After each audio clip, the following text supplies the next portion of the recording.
Hello friends, welcome to my channel TJ the Tax Accountant. It's a place where we discuss the basics of tax accounting.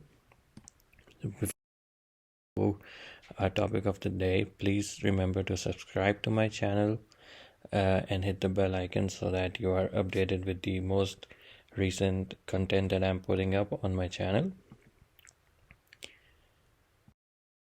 So now moving on to our topic of the day. So in continuation of my previous video on temporary differences part 1, I'm now discussing the temporary differences part 2.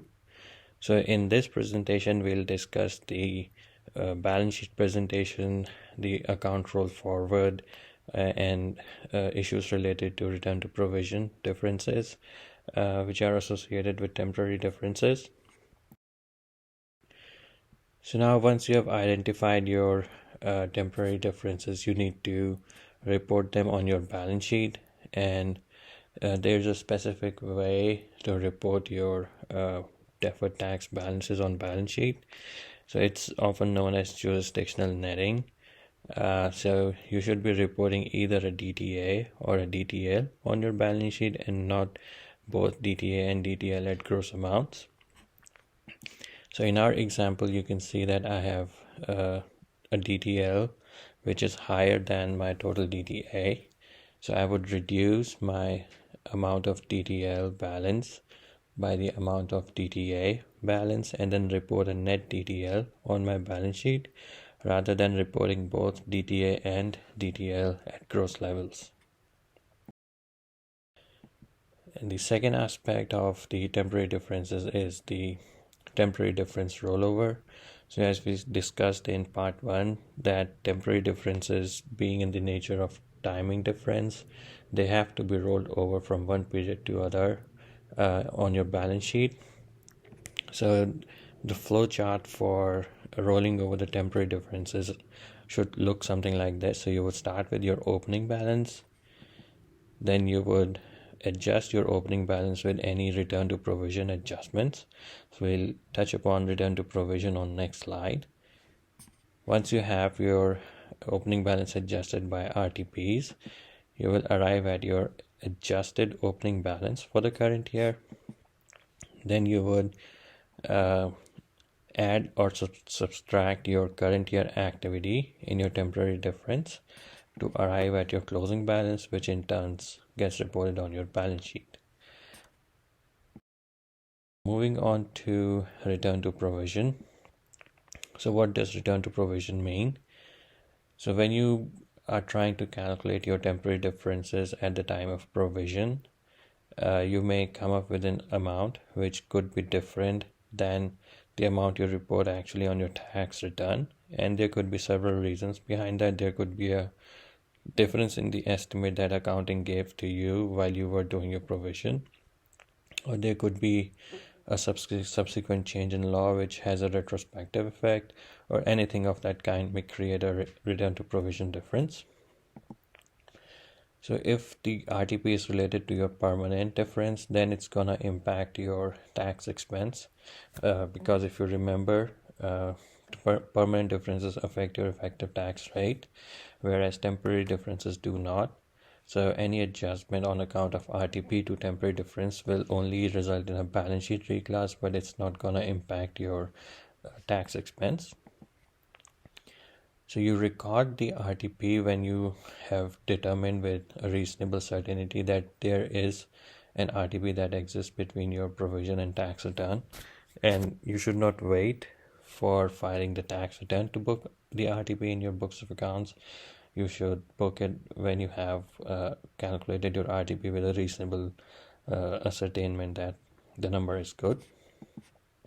And then once you have booked your RTP, you should always try to assess the reasons that led to that RTP, and you should try to put in processes in places that avoid any RTPs, because when you have to book an RTP, it means either your provision number was not correct or your tax return is not up to the mark. So it should ideally be the same as your provision.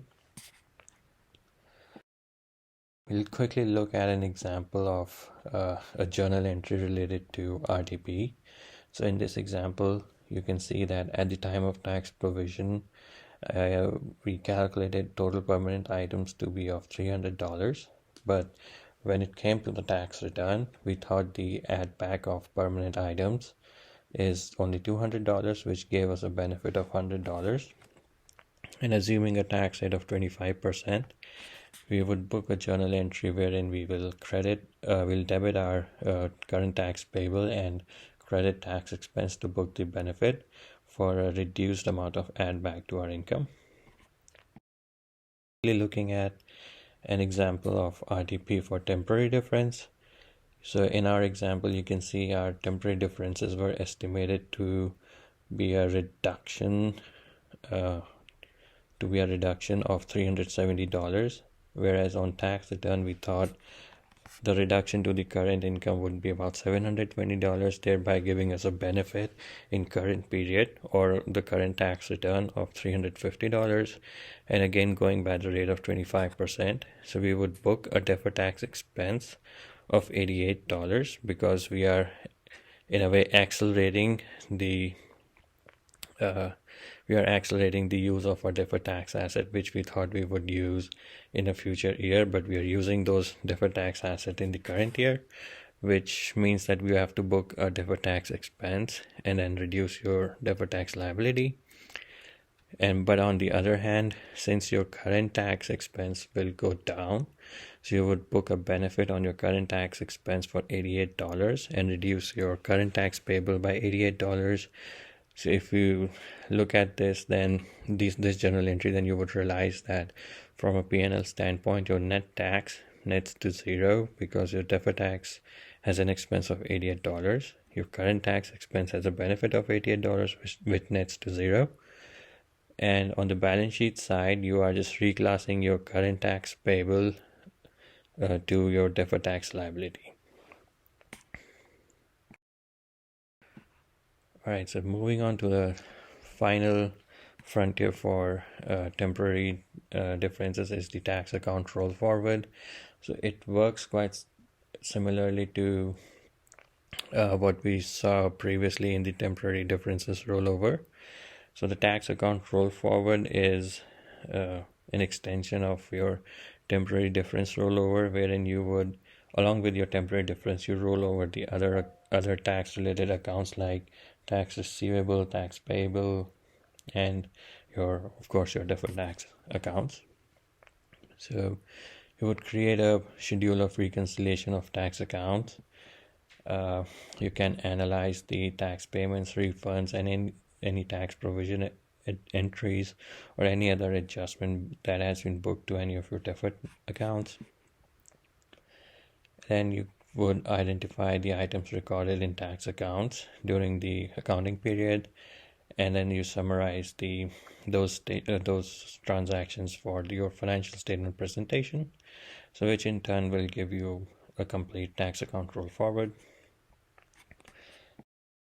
Hope you found this video useful, and please do subscribe to my channel, and I have some more topics to post on my channel. So I'm looking to post some key Microsoft Excel tips which would be a good guide to create your work papers, a good guide towards designing your work papers for you to make your calculations faster, and also to enable you to create some kind of automation, and some tools to review tax provision.